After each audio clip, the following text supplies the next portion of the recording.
আমি নিপা, তখন আমার বয়স মাত্র ৮ বছর। বাবা মায়ের একমাত্র মেয়ে ছিলাম আমি। আমার মায়ের খুব কম বয়সেই বিয়ে হয়েছিল। বাবার বয়সের তুলনায় মায়ের বয়স খুবই কম ছিল। সবকিছু বেশ ভালোই চলছিল, হঠাৎ করেই আমাদের জীবনে একটা বড় ঝড় আসে।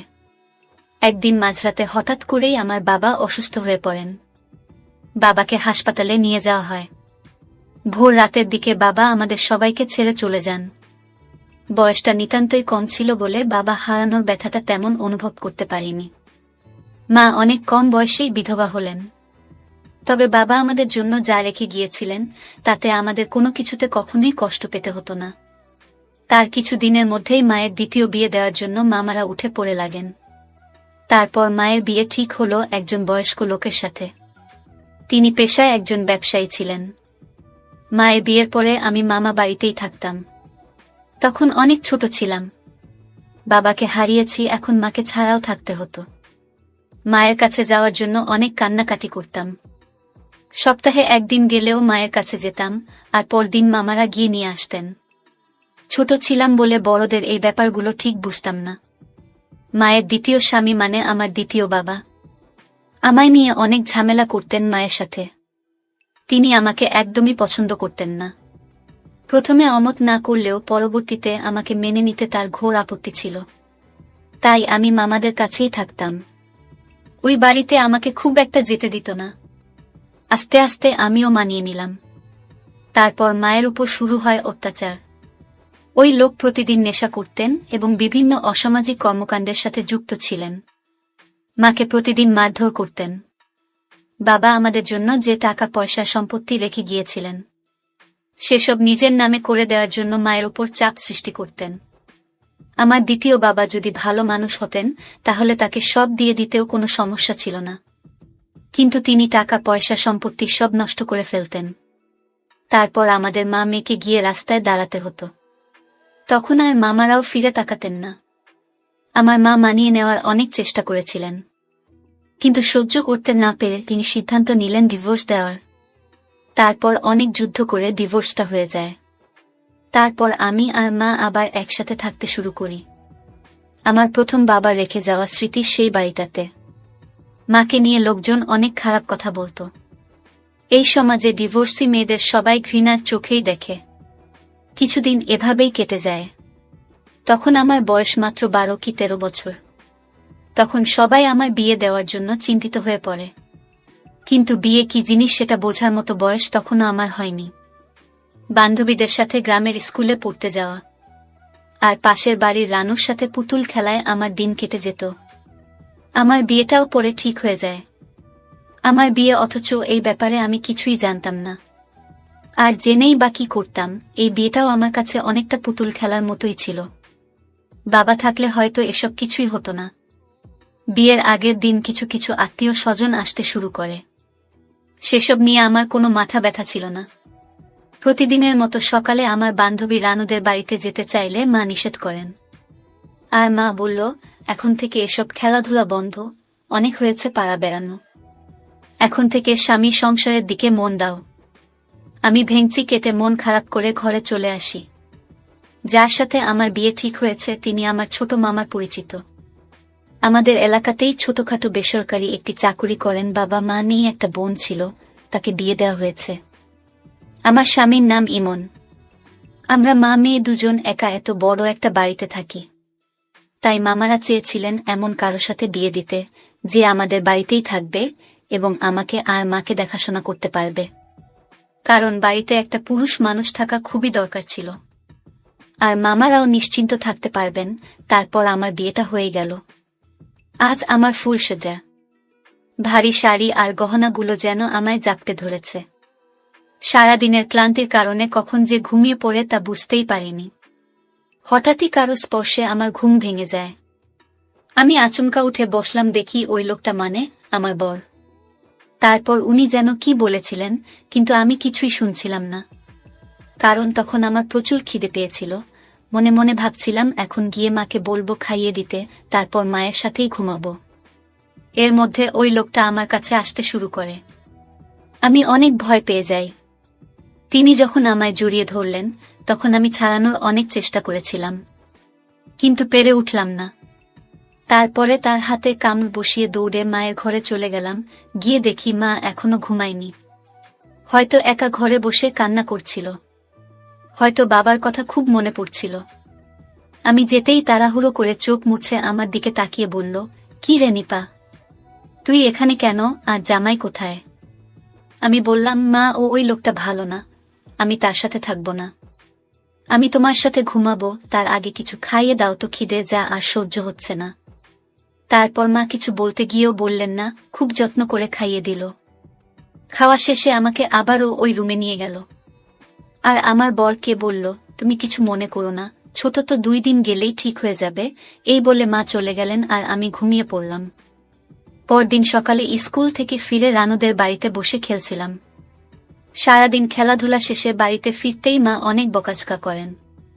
মা বলল, নিপা, তুই এখনো ছোট বাচ্চাটি নেই, তোর বিয়ে হয়ে গেছে, এখনো পাড়া বেরিয়ে চললে হবে, সংসারের কাজ কবে শিখবি, আর বরের যত্ন আত্মি কে করবে শুনি।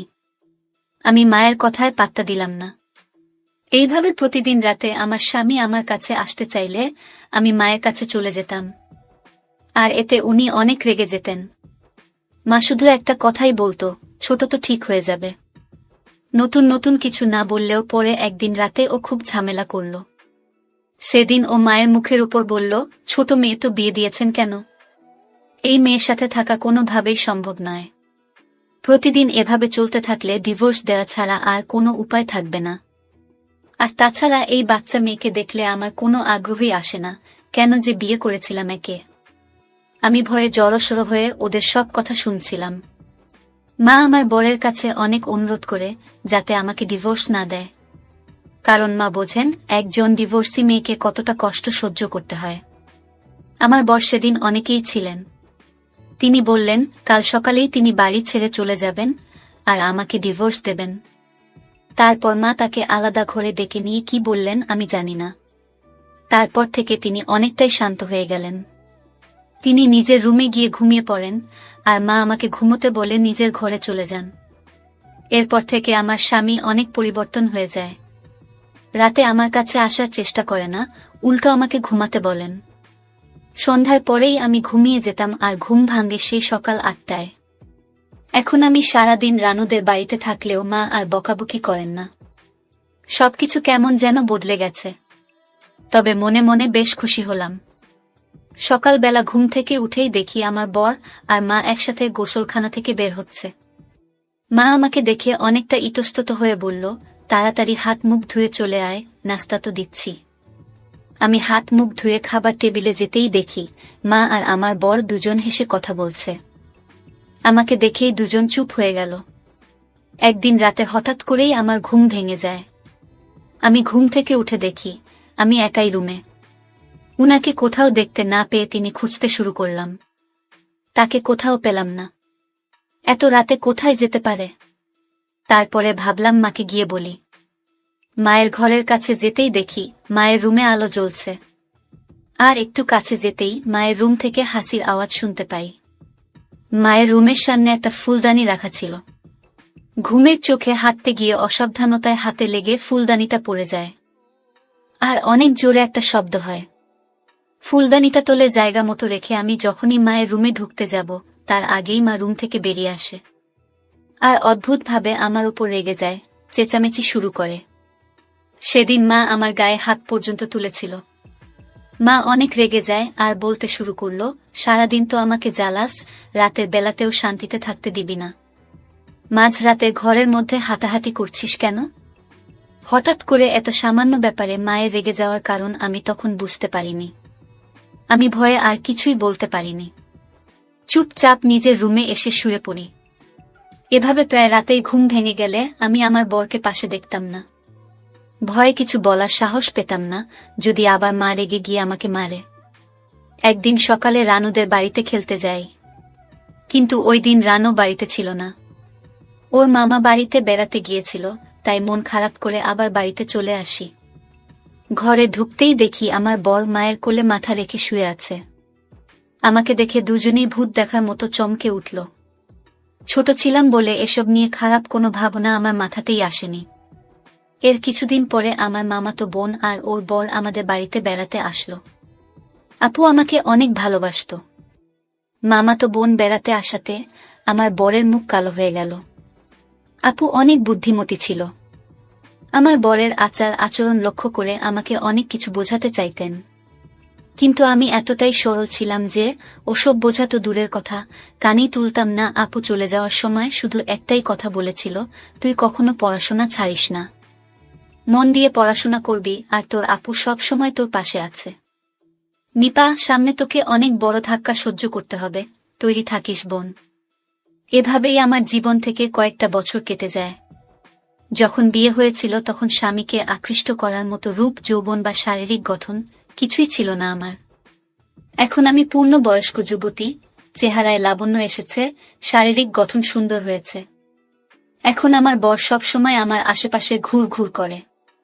কিছুদিন ধরে লক্ষ্য করছি কিছু একটা নিয়ে মায়ের সাথে আমার বরের প্রায় ঝগড়া চলতে থাকে। আমার স্বামী কিছুদিন ধরে আমাকে অন্য বাড়িতে নিয়ে যাওয়ার কথা বলছে। সে আর এই বাড়িতে থাকতে চাইছে না। কিন্তু এত বড় বাড়িতে মাকে একা রেখে কিভাবে যাব? আমি কি করব কিছুই বুঝতে পারছিলাম না। একদিন রাতে ঝগড়ার শব্দে আমার ঘুম ভেঙে যায়। আমি উঠে বসলাম আর কি হচ্ছে তা বোঝার চেষ্টা করছিলাম। শব্দটা মায়ের ঘর থেকে আসছে। আমি মায়ের রুমে গিয়ে দেখি তাদের দুজনের মধ্যে খুব তর্ক হচ্ছিল। ঝগড়ার এক পর্যায়ে আমার মা আমার বরকে জড়িয়ে ধরে কাঁদতে শুরু করে। আমি রুমে ঢুকতেই বর আমাকে দেখে এক ধাক্কায় মাকে মেঝেতে ফেলে দেয়। এইসব দেখে কিছু সময়ের জন্য আমি স্তব্ধ হয়ে গেলাম। আমি নিজের রুমে চলে আসি। আমার বর ইমন ও আমার পিছন পিছন আসে। আমি খাটের উপর বসে পড়লাম। ইমন আমার পা দুইটা জড়িয়ে ধরে কাঁদতে কাঁদতে বলল, নিপা, আমি অনেক বড় ভুল করে ফেলেছি। আমি তো তোমার স্বামী, একটা বার আমায় ক্ষমা করে দাও। আমি তোমাকে অনেক সুখে রাখব। আমরা এখানে আর থাকব না, আমরা দূরে কোথাও চলে যাব। আমি কোনো রকম প্রতিক্রিয়া না করে চুপ করে বসে রইলাম। আসলে আমি তখন ছোট ছিলাম, তার চাহিদা পূরণ করার জন্য যোগ্য ছিলাম না। তাই তিনি আমাকে ডিভোর্স দিতে চেয়েছিলেন। তখন আমার মা খুবই কম বয়সে একজন ডিভোর্সি মহিলা ছিলেন। তিনি চাননি আমিও তার মতো এতটা কষ্টের সম্মুখীন হই। তাই আমার বরের সাথে মায়ের চুক্তি হয়েছিল, যতদিন পর্যন্ত না আমি বড় হব ততদিন পর্যন্ত ওর সব চাহিদা আমার মা মেটাবে। আমার ভালোর কথা ভেবে এত বড় একটা অন্যায় কাজ করতে তারা দুইবার ভাবল না। তারা কি একটা বারও ভাবল না এই কথা জানাজানি হবার পরে আমি কিভাবে আমার মাকে সম্মান করব আর আমার বরের সাথে সংসার করব। ঘৃণায় আমার মরে যেতে ইচ্ছে করছে। আজ বাবা বেঁচে থাকলে হয়তো আমার জীবনটা অন্য রকম হতো। বাবাকে খুব মিস করছিলাম। আমার এই জঘন্য কষ্টের কথা আমি কার কাছে বলবো? আমি চিৎকার করে কেঁদে উঠলাম। আমার আর্তনাদ যেন রাতের নিস্তব্ধতাকে ভেঙে দিয়েছিল। সারা রাত এইভাবেই পাথরের মতো বসেছিলাম। ভোর রাতের দিকে হঠাৎ করেই মায়ের ঘর থেকে একটা বিকট শব্দ এলো। আমি তাড়াহুড়ো করে মায়ের ঘরের দিকে যাই। মাকে অনেকবার ডাকাডাকি করলাম, কিন্তু কোনো সাড়া শব্দ ছিল না। আমার কাছে সবকিছু ঠিক মনে হলো না। এভাবেই কিছু সময় কেটে যায়। বাড়িতে আস্তে আস্তে লোক জড়ো হয়। সবাই মিলে দরজা ভেঙে ঘরে ঢুকতেই মায়ের ঝুলন্ত লাশ পাওয়া যায়। আমি মায়ের নিথর দেহের পাশে বসে অপলক দৃষ্টিতে তাকিয়েছিলাম। মায়ের রুম থেকে একটা নোট পাওয়া যায়, তাতে লেখা ছিল, আমার মৃত্যুর জন্য কেউ দায়ী নয়। নিপা, আমায় ক্ষমা করে দিস মা। তোর মা খুব খারাপ। এই সমাজ আর তোর সামনে মুখ দেখানোর কোনো উপায় নেই আমার। বাড়িতে অনেক পুলিশ আসে, ঘটনার তদন্ত করা হয়।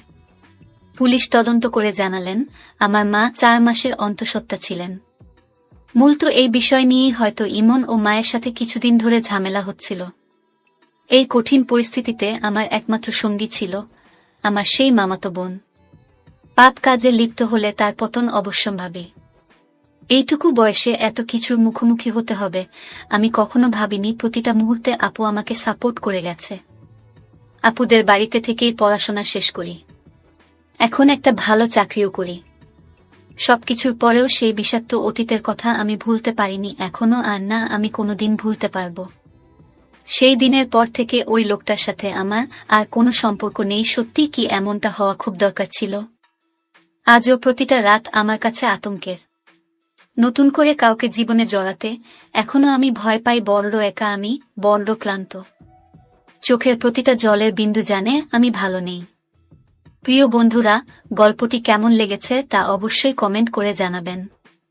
আর নিয়মিত এমন গল্প শুনতে ভিডিওটিতে লাইক এবং চ্যানেলটিকে সাবস্ক্রাইব করে সাথেই থাকুন।